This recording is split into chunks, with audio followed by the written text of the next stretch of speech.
My name's Clara. My life, you could say, was the epitome of ordinary, mundane to its core. That was until I met him, Eirik. It all began at a work seminar, a place you'd least expect life to throw you a curveball. I wasn't on the lookout for love, let alone an affair. But there was something about Eirik, an undeniable charm that I couldn't ignore. Our conversations were electric, brimming with laughter, and an uncanny sense of understanding. It was as if we were tuned to the same frequency. Sometimes, in those moments, I'd almost forget that I was married to Paul, who'd been my husband for a solid decade. With Eirik, everything seemed more vivid, more intense. It's funny how someone can just waltz into your life and stir up emotions you thought were dormant. Paul and I, we had a comfortable relationship, the kind that's warm but perhaps lacking sparks. Don't get me wrong, I loved him in my way, but with Eirik it was different. He was like a breath of fresh air, a secret escape from my everyday life. I found myself eagerly anticipating our next meeting, which was quite a departure from my usual routine of work, home, sleep, and repeat. One day, after the seminar sessions, Eirik and I ended up at the same coffee shop. It was unplanned, or so I thought. We chatted over coffee, and before I knew it, hours had slipped by. There was an ease to our conversation, a natural flow that was hard to come by. We talked about everything and nothing, our jobs, our hobbies, and even our dreams, which seemed to align in a strange sort of way. As I drove home that day, my mind kept replaying our conversation. I was drawn to him in a way that scared me a little. I was a married woman, and here I was feeling giddy about another man. Felt wrong, but at the same time it was exhilarating. The seminars continued over the next few days, and so did our coffee rendezvous. With each meeting, I could feel the lines blurring. I was stepping into dangerous territory, and a part of me knew it. Yet there was another part, a reckless part, that wanted to see where this path would lead. Eirik was charismatic, to say the least. He had a way with words, a kind of poetry in his speech that made even the mundane seem magical. He listened intently when I spoke, making me feel like I was the only person in the room. It's strange, how starved you can be for attention without even realizing it. One evening, as we were saying goodbye, our hands lingered a bit too long. That touch was electric, sending a jolt through my entire body. It was a wake-up call, but not the kind that stops you. Instead, it urged me further down a path I knew was wrong, but couldn't resist exploring. Looking back, I can see how I got swept away, but at the moment, all I could think of was Eirik and the way he made me feel. It was like I was living in a bubble, detached from reality, from my commitments. It's funny how life can be upended by something as simple as a chance encounter. And that's how it began, an affair that would change everything. I had no idea then how deeply it would affect my life, the lives of those around me. If I had, would I have stopped? I like to think I would have, but deep down I know the truth. I was already too far gone. So, it started off innocent enough, a coffee after work, then dinner. Sounds pretty standard, right? But one night things shifted. We crossed the line. I kept telling myself it was just a fleeting madness, a little detour from real life. Boy, was I wrong. Eirik and I began seeing each other more often. It was like I was under some sort of spell. I'd find myself waiting eagerly for his texts, his calls, the next time we would meet. It was a thrill, this secret we shared, hidden from the rest of the world. I felt alive, vibrant feelings I hadn't experienced in a long while. Meanwhile, back at home, things with Paul were different.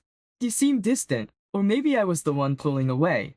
He started asking questions, the kind that have layers beneath them.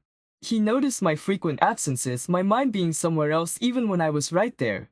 I became an expert at dodging questions and spinning stories. Just a lot of work, I'd say, or I'm just tired, that's all. But each lie felt like a tiny betrayal. It's weird how you can feel your heart squeeze in guilt, yet find yourself unable to stop what you're doing. Eirik was like a drug to me.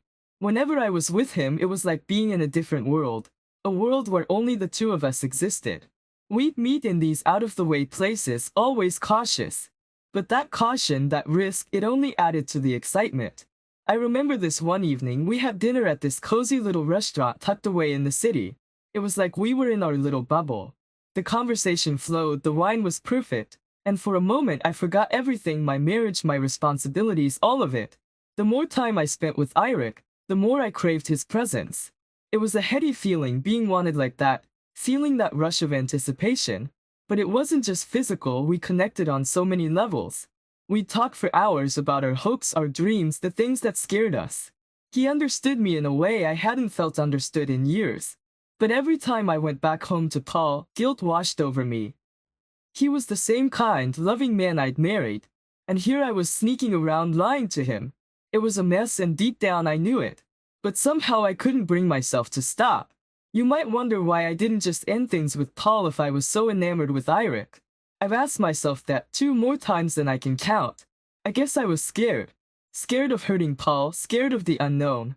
Scared of admitting that I'd strayed so far from the person I thought I was. So I continued this double life, juggling between the thrill of my secret affair and the increasingly fragile facade of my marriage. It was exhausting living a lie, but at that moment it felt like the only way. Little did I know it was a house of cards, ready to tumble down at the slightest touch. And as these things tend to go, the truth was inching closer, ready to shatter the illusion I'd built around myself.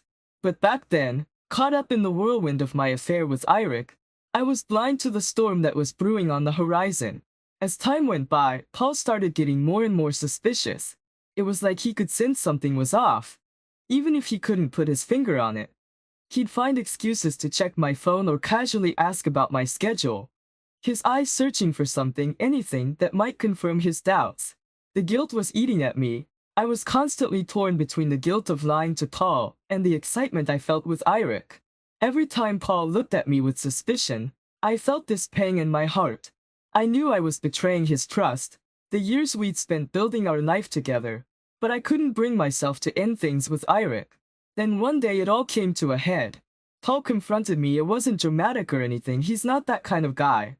He just calmly asked if I was seeing someone else. His voice was steady, but I could see the hurt in his eyes. It was heartbreaking. I denied it, of course. I told him he was imagining things, that it was just the stress from work getting to me. But as I spoke those lies, I could feel the distance growing between us. It was like I was watching our relationship crumble right before my eyes, and I was the one holding the sledgehammer. Deep down, I knew I was losing Paul's trust. How could I not? I was lying straight to his face, and he had always been good at reading me. We'd been together for so long. He could tell when something was up. I guess I just hoped he'd believe the facade I was putting up. Living with that kind of guilt and fear is exhausting. I was always on edge, constantly worried that Paul would find out or that Eirik would slip up and expose our affair. It was like walking on a tightrope, trying to balance 2 completely different lives. Sometimes I'd catch myself wondering what I was doing. Why was I risking everything for this affair? But then I'd meet Eirik and it was like all those doubts and worries would just melt away, at least for a little while. It was a temporary escape, a way to forget about the mess I was making of my life. I think part of me was also scared of what it would mean to end things with Eirik. It wasn't just about the affair or the excitement. I had developed real feelings for him. He was more than just a fling. He had become a significant part of my life, someone I cared about deeply. But with each passing day, the strain of leading a double life was getting to me. I was becoming more paranoid, more anxious. I'd jump every time my phone rang or if Paul asked me something out of the ordinary. I was living in constant fear of being found out. And then there were the little things that started to add up. Paul becoming more withdrawn, the occasional awkward silences, the way he'd avoid making eye contact. It was like he knew, even if he didn't want to admit it. Our relationship was on thin ice and I was the one with the hammer. It's strange how you can be aware of making a huge mistake, yet feel powerless to stop it. I knew I was hurting Paul, possibly ruining our marriage, but I felt trapped in this cycle of lies and deception. The affair with Eirik had started as a thrill, an escape, but it had quickly turned into a web that I couldn't seem to break free from. I guess that's the thing about affairs, they start as a small diversion, something exciting and new. But before you know it, they grow into this huge, complicated mess that affects everyone around you. And the worst part? You feel too deep in it to find your way out. Alright, so after about 3 months of this whole affair thing with Eirik, I made a decision that, honestly looking back now, feels like a whole different lifetime. I decided to leave Paul. Yeah, I know how it sounds. I was choosing the guy the first was having an affair with over my husband of 10 years. It was a painful choice, sure. But at that moment, being with Eirik made me feel alive in a way I hadn't felt in years. I thought Eirik and I had a future together. Every time I was with him, it was like being in a different world. A world where I felt understood, valued, and yes, deeply loved. He had this way of looking at me like I was the only person who mattered. I got caught up in that, in the fantasy of it all. Telling Paul was one of the hardest things I've ever done. The look on his face when I told him, it's something that still haunts me. He was shocked, hurt, and I could see the confusion in his eyes. He couldn't understand how our seemingly happy life together had led to this.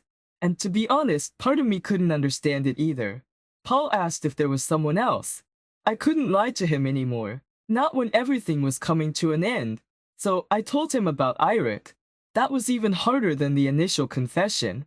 Paul didn't get angry or shout, he just looked broken. And that broke me even more, knowing I was the cause of his pain. After the confession, I moved out. It was surreal, packing up 10 years of my life into boxes, leaving behind the home Paul and I had built together. I remember walking through our house, looking at all the memories, pictures on the walls, little knickknacks we collected on trips, our favorite mug set. It felt like I was leaving a huge part of myself behind. Moving in with Eirik was exciting but also terrifying. It was the start of something new, but it was also stepping into the unknown. We were no longer sneaking around. We were out in the open trying to build a life together. It felt different, more real, and a lot scarier. I remember lying awake some nights, wondering if I had made the right choice. I had left a stable, comfortable life for something that was uncertain. Eirik was amazing, sure, but we were still getting to know each other outside the bubble of our affair. Real life has a way of bursting bubbles. Eirik was very supportive during the whole transition. He understood that it was a huge change for me and did everything to make it easier. We would spend nights talking about our future, making plans, dreaming together. It was beautiful in a way, but there was always this nagging feeling at the back of my mind. Had I really done the right thing? The first few weeks were a blur of emotions. I was adjusting to this new life while still processing the end of my marriage. I missed Paul in a weird way, not just him but the familiarity of our life together. But every time I doubted my decision, Eirik was there, reassuring me, making me feel loved and wanted. But life has a funny way of throwing curveballs. Just when I thought I was starting to settle into this new life with Eirik, reality came crashing down in a way I never expected. It turns out I didn't know Eirik as well as I thought I did. And that realization changed everything yet again. You see, when you make a decision that big, you tell yourself it's for the best, that you're moving towards happiness. But sometimes happiness is a tricky thing. It's elusive, and what seems like a step towards it can turn out to be a leap into something else entirely. Something you never saw coming. So here's where things really hit the fan.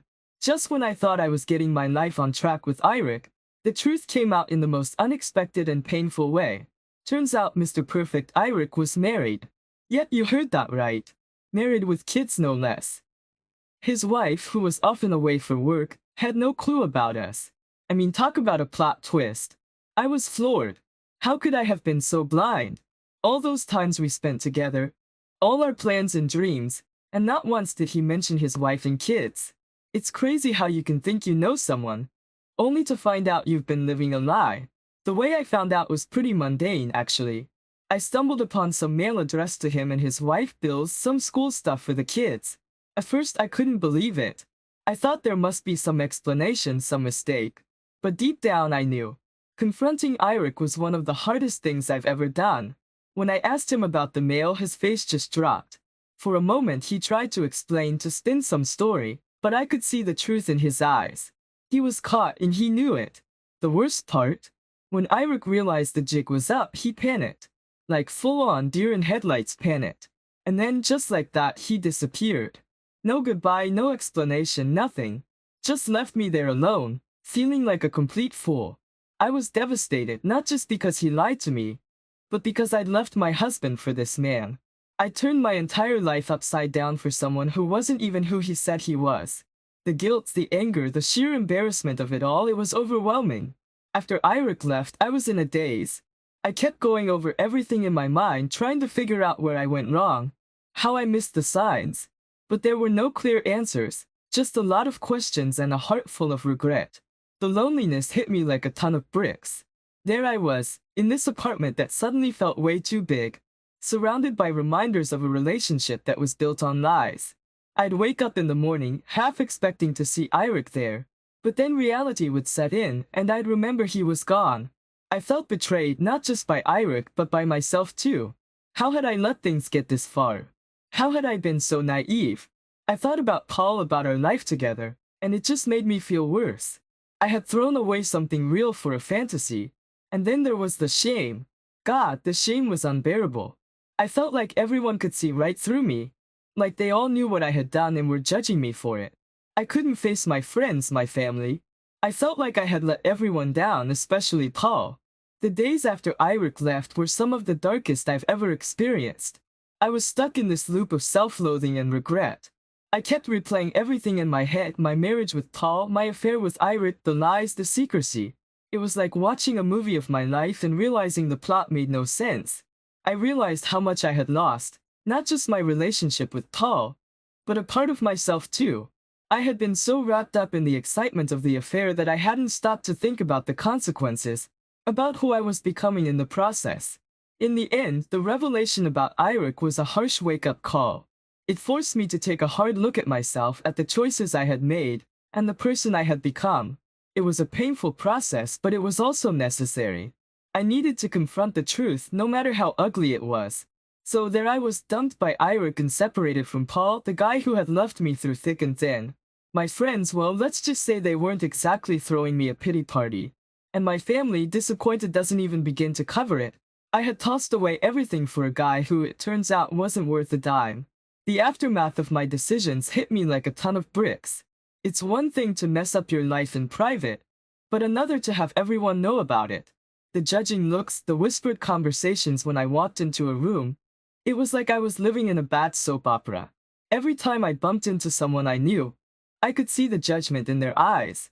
"That's Clara, the one who cheated on her husband," they seemed to say. I felt branded, like I was wearing my mistakes for everyone to see.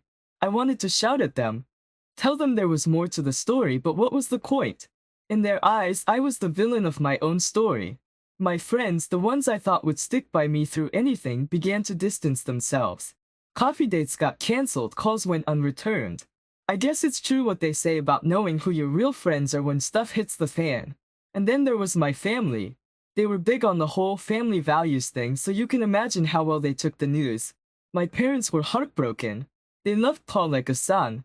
My sister, who had always been my confidant, couldn't even look me in the eye. I felt like I had let everyone down, like I was a disappointment.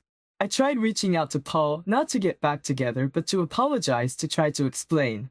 But he wouldn't see me. I couldn't blame him, really. I had hurt him in the worst possible way. I left voicemails, sent texts, but nothing. Just silence on the other end. That silence was deafening. It was the sound of a door closing, a chapter ending. I spent a lot of nights alone in my apartment, just thinking about everything. I missed Paul, missed our life together. It wasn't perfect, but it was real. With Eirik, it had all been a fantasy, a break from reality. But you can't live in a fantasy forever. At some point, you have to come back down to earth. The worst part was the guilt. It gnawed at me day and night. I had been selfish, chasing after something new and exciting, not thinking about who I was hurting in the process. I had betrayed the person who had stood by me for years. And for what? A few months of excitement? I started to isolate myself, too ashamed to face the world. I'd go to work, come home and just watch TV or stare at the ceiling. I lost interest in the things I used to love. It was like I was there, but not really. Just going through the motions. The days blended into each other, each one as gray and unremarkable as the last. I was stuck in this rut, and I didn't know how to get out. It's funny how you can be surrounded by people, and still feel so alone. I started to realize the full extent of what I had lost. It wasn't just my marriage or my relationship with Eirik. I had lost a part of myself, the part that believed in love, in doing the right thing. I had become someone I didn't recognize, someone I didn't even like. In the midst of all this, I had a lot of time to think about everything, about my marriage with Paul, my affair with Eirik, about who I was and who I wanted to be. It was a tough pill to swallow, realizing that the chaos in my life was of my own making. So there I was, alone and full of regret, trying to figure out where it all went wrong. Trying to piece together a life that I had so carelessly torn apart. It was a long, hard road ahead, and I wasn't even sure where to start.